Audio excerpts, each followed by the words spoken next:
Legend ZA is coming in less than 3 months, and in just a few days, we are due to receive a Pokémon Presents that will most certainly give us new details about the game. We'll be reacting to that live right here on the channel, and I cannot wait. But one supposed detail has been bothering me about the premise of the game, and that is that it allegedly takes place only in Lumiose City. I've done a fair bit of research ahead of today's video, and I'm very excited to share my findings. So today, we're going to talk about the reasons why there is a high likelihood that ZA is going to take us to certain cities in other regions as well. Hit the subscribe button, and if you really want to support the channel, hit the join button to gain access to extra content like TCG openings, custom emojis in chat and comments, and of course, shoutouts in videos. Thank you once again to the Galarian gang for powering another video. So let's start at the main reference point. The main reason that everyone thinks this game is taking place in Lumiose only, and it all stems from Nintendo's very own press release from February the 28th this year. Now, it does very clearly state that a new adventure awaits us in Lumiose City in the title. It also says the story is set in Lumiose City, but at no point does it say only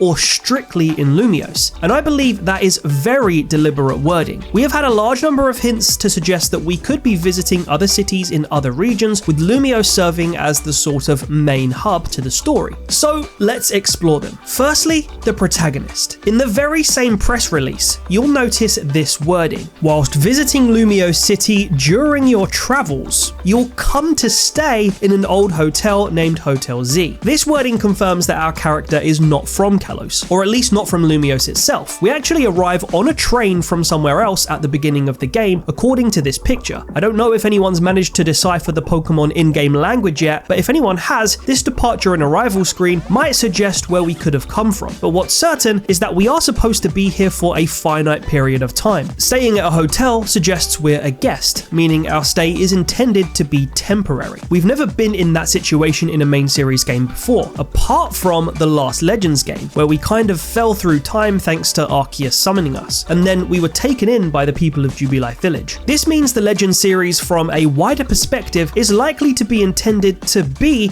a series where you're playing as some sort of wanderer rather than a native. This is very different from the main series norm, where in every adventure you have your very own home and bedroom where you live with your mom in the starting town. You're essentially a resident of the region. And yes, I know that in Gen 3 you move from Johto, and in Gen 7 you move from Kanto, but your permanent residence during the game is still within that game's region. So ZA is the first time that your main hub during the game is a hotel. Again, a place very much associated with a temporary stay, where you're also playing in the role of someone who is quite literally in the middle of traveling to different places. In Legends Arceus, we never left Hisui, despite it not being our home. But unlike the Hisuian time period, which is set before the age of commercial travel, the modern setting of this game means that modern forms of transport will be readily available to our character, much like in Scarvy, and our character using them is specifically shown to us in the press release. So practically, it's not only totally conceivable that our character could be going between different regions, cities, and destinations, it's actually written right there that this is exactly what our character is already doing in life right now. They're traveling. It seems to me then that of all the different options for backstory to give to our protagonist, this element was very intentionally written. But we need to take this even further. When you think about the game's map, it was pretty eye-opening when the game was revealed to us, and even from the trailers, it seemed like it would be entirely set in Lumiose, a single city from a game that we've already played that took about 2 or 3 minutes to do a full lap of. Now, it's possible the game is just set in Lumiose. You could technically divide Lumiose into districts, add underground areas that resemble the Parisian catacombs, and it's also pretty clear that both street level and rooftop pathways will be available to consider when you're navigating. So the map is layered and mixed up a bit, but even with these different levels and the wild zones, based on what we've seen, these are still going to feel very contained and concentrated, and I just don't think Lumiose as a setting would easily be able to offer enough differentiation to keep the player visually entertained for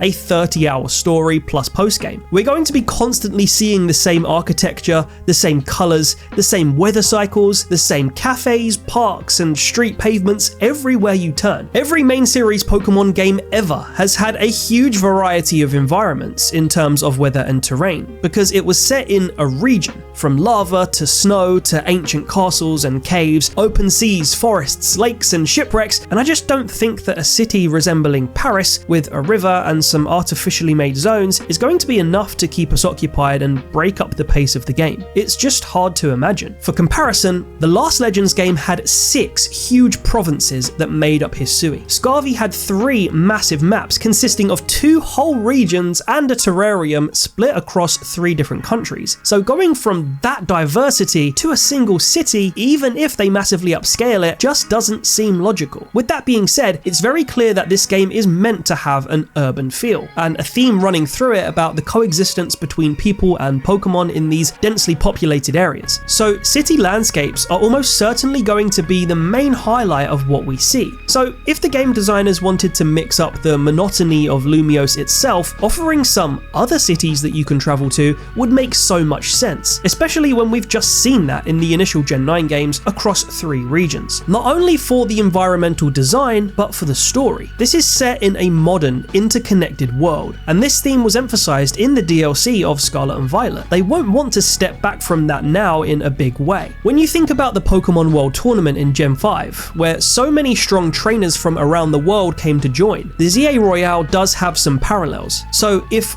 we're playing as this traveling character and end up in Lumiose, the Royale is bound to attract other regions' trainers as well, new and experienced alike. Lumiose is a very interconnected city, just like Paris in real life. In X and Y, it suggested that major characters like Sycamore have contacts in other regions. So whether it's a network, a league rep, or a professor in Kanto, the fact that he's able to provide us with one of the Kanto starters that don't naturally occur in the region and are specifically bred for new trainers is a testament to this. So the point here is that in a game that's quite literally about urban redevelopment and the coexistence between people and Pokemon, this is the perfect game to finally explore that interconnectedness of some of the Pokemon World cities, especially now the Pokémon Company have had so much experience with the 3D games and have focused on a much smaller scale setting. The question is, what cities might be included? Well, here's my prediction. Firstly, Castelia City from Unova. Castelia was recently featured in the teaser trailer for the brand new TCG Mega Evolution series. This is the TCG series that is literally inspired by ZA and the return of Mega Evolution to the main series. It is absolutely intentional that they wanted to depict a Mega Pokemon in this specific environment. They could have literally picked anywhere, but very blatantly made it Castelia. Of course, the TCG is a separate entity to the games, but it has always historically had heavy correlation with the latest main series of games, particularly when it comes to the concepts and Pokemon within them. The set before the new Mega Evolution series was black and white themed, Black Bolt and White Flare, a set of course based on the Unovan legendaries. The plot of the Unova games are also heavily steeped in lore about DNA, with Getsis using the DNA splicers to fuse Kyurem with Reshiram or Zekrom to achieve power. This ancient item and the way it affects DNA bears unusual relevance to the emergence of the Mega Evolution phenomenon, which has not yet been explored in Unova. It's also an item given to us in the games by Drayden, and we've just met his son in the Blueberry Academy. Not to mention the rest of the huge amount of Gen 5 teasing we've had way back since Gen 7. Here's the key point. Mega Evolution is clearly something Pokemon want to establish in the main series again. They've taken a break from including it in any main series games since Let's Go in 2018, 7 years ago. Mega Evolution's popularity didn't fade, and the Pokémon Company will know this, hence the return. But Mega Evolution lore is currently heavily established in only 3 of the 9 main regions, Kalos, Hoenn, and Kanto. As a result, many of the Mega forms we currently know of are weighted towards those regions. There are 15 Kanto Megas and 20 Hoenn Megas, far more than the third placed region, which is Johto with 6. Interestingly, Kalos itself only has 1 native Mega, and that's Diancie. And likewise, Unova only has 1, which is Ordino. You can imagine this lack of Kalos and Unova Megas was a decision deliberately taken back in Gen 6, because the company felt it was more exciting to give new evolutions to Pokemon we already know and love, as opposed to brand new ones we were just getting to know. But now, that's not the case, and Kalos and Unova are no longer the most recent regions. They've both been around for over 10 years, and those Pokemon have built up their own nostalgia points. So I believe Pokemon now want to start spreading the amount of Mega forms evenly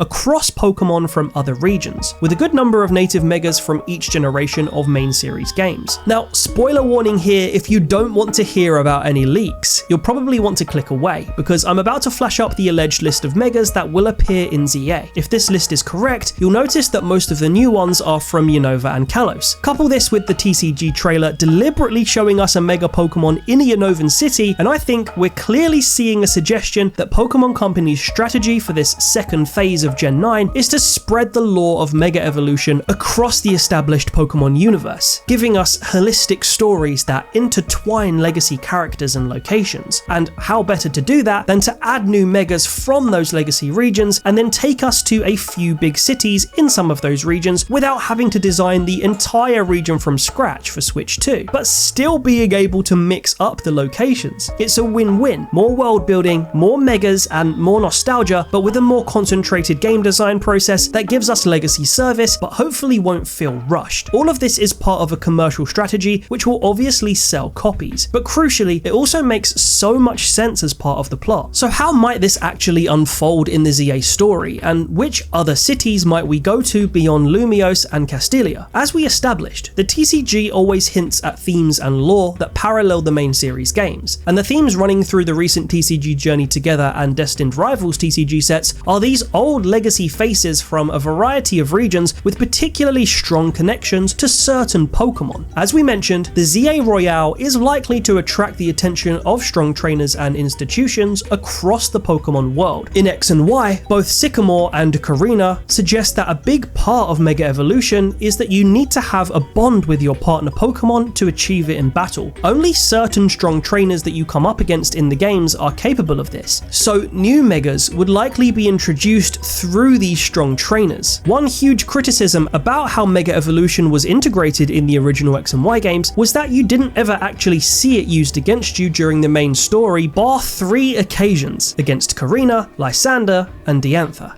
The rest was all saved for the post-game and competitive battling. That's not much at all for X and Y's flagship mechanic that was massively teased at the time and ended up being so loved. Pokemon won't make that mistake again, especially in the Legend series, where the focus is massively on a single player experience rather than the traditional social, trading and battling elements of the main series games. So this will be the first time that Mega Evolution is heavily used by you and others during the main story. Pokemon have clearly been thinking about this concept of trainers and Pokemon bonds for a few years, as emphasized by Master ZX with the Signasuits, as well as things like Ash Greninja and the Synchro Machine. And now, synchronized movement with your Pokemon is going to be a huge part of this game's battling mechanic. So what better way to show us these new megas than through characters, a combination of ones that we already know and new ones during the story. Trainers that use these Pokemon as their aces. Perhaps then, our character will have to battle against these team-ups through missions and learn about their bonds to unlock the Megastone for themselves, much like we had to catch a certain amount of Pokemon in Legends Arceus to gain enough Pokédex data for Laventon and complete certain missions. So if we take another look at the alleged list of megas, I think we might have some clues as to what other cities we might go to in ZA and what characters might feature. Now I want to make it clear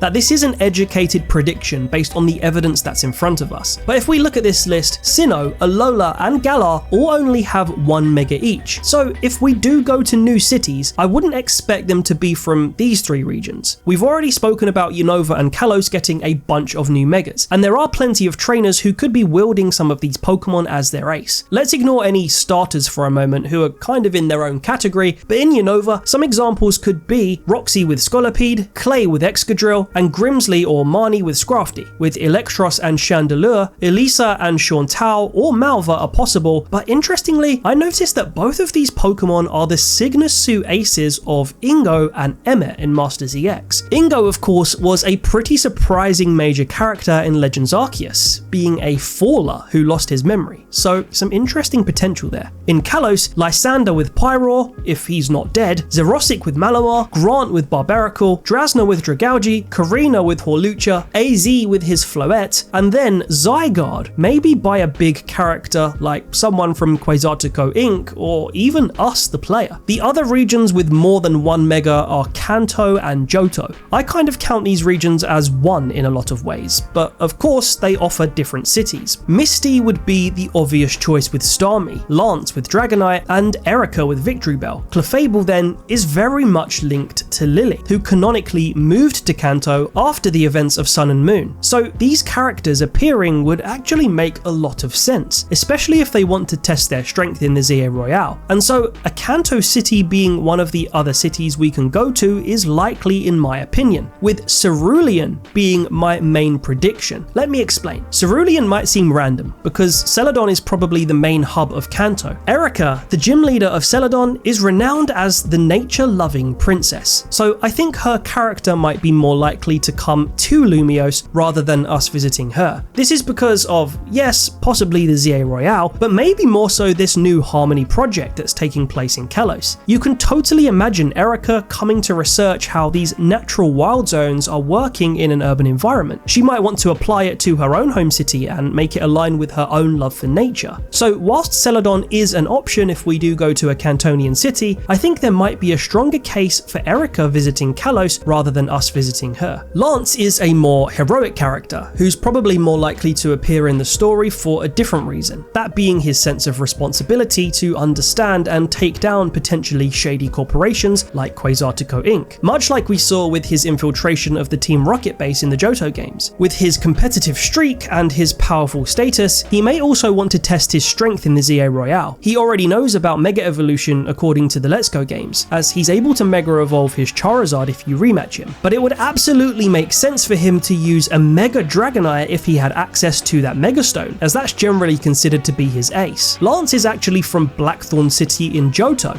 so if he did appear, there's no Cantonian city particularly tied to him. With Misty, there's more relevance than meets the eye. Her city is of course also the home of the Cerulean Cave, the place where Mewtwo retreated to in the Kanto and Johto games after Team Rocket created it. The only time we've canonically seen Mewtwo since the Kanto and Johto games is in Kalos. We don't know why Mewtwo chose to go to Kalos, but we do know it can Mega Evolve, so it could have something to do with Mewtwo sensing the dangers or the powers of Mega Evolution and how it alters Pokemon DNA, which is obviously very closely tied to Mewtwo's own origins. Whilst Misty might not necessarily be directly involved with Mewtwo, there's every chance that since the events of the Kanto and Johto games, she's heard about what happened in her own city and feels a natural responsibility to help Mewtwo. So I think if they do want to expand on that X and Y Mewtwo Easter egg and give us some actual substance to the lore of Mega Mewtwo and developing its story, there would likely be a mission around investigating what happened to Mewtwo. And if Mewtwo has returned to Kanto, the Cerulean Cave is really its only home there, and that might be where we're able to catch it, because let's face it, Mewtwo X and Y are extremely popular Mega Evolutions, so we're likely going to be able to catch and use it somehow in the game that literally brings back Megas. And crucially, I think this taking us to Cerulean might be a favourable route for them to go plot-wise, not just because it makes sense with the Mega Starmie, Misty and Mewtwo links, but also because Cerulean would provide a city environment that can offer things that Lumiose doesn't. It's a bit more of a natural, peaceful seaside city with a cape to the north and plenty of shoreline and ocean to explore. This provides a great switch up from the hustle and bustle of Lumiose and even Castelia. Plus, the nearby Mount Moon could also be extremely relevant to Lily if she does make an appearance, and it would be the perfect place for us to meet her and potentially also the perfect location for the Clefable Megastone. Upscaling Cerulean could also be a great experiment to see how Gen 1ers respond to the tile-based Kanto map finally being reimagined into a more comprehensive 3D environment like we see in the anime and with places like Hisui, a city with more than 10 buildings. There are plenty of other cities and towns that ZA could take us to as extensions of the map, but I don't think it will be more than 4 or 5, and to be honest, I think one of those will probably be another location in Kalos itself, like Geosenge or Anistar City and the Terminus Cave, which leaves room for maybe 1 or 2 beyond what we've already discussed. Johto is a place place we haven't been to for a very long time, and it has cities that could be relevant like Blackthorn, Ekrutik, or a major hub like Goldenrod. I feel Johto has also been teased very much alongside Unova since Gen 8, and according to our list, there will be some new Johto Megas. However, beyond the 2 starter Pokemon, it appears to be only Skarmory on the list, and no Johto trainers really use Skarmory. In fact, the main trainer of Skarmory is probably Steven Stone, so his hometown, Moss Deep, in the Hoenn region, which already has Mega lore firmly established, is another possible candidate. As we know, Rayquaza is very heavily connected to Mega Evolution lore, and though we don't know yet if Rayquaza is in this game, I would be very surprised if it wasn't, due to how integral it is to the whole Mega Evolution story. I've even made a video about how ZA could actually be very heavily about Rayquaza, and how Zygarde could even be an artificial replica of it. And there is an upcoming TCG set called Storm Emerald, which supposedly features Rayquaza as the main Pokemon. So lots of food for thought there. There are a lot more areas to explore in this topic, like who sources the starters that are from Johto and Unova, considering this is the first modern game that offers non-native starter Pokemon, and does that bear any relevance to the other cities that we might go to? But for now, let's wait and see what the Pokemon Presents offers us, and I'll save more discussion points for another video. Let me know down in the comments if you think more cities will appear in Legends ZA, and if so,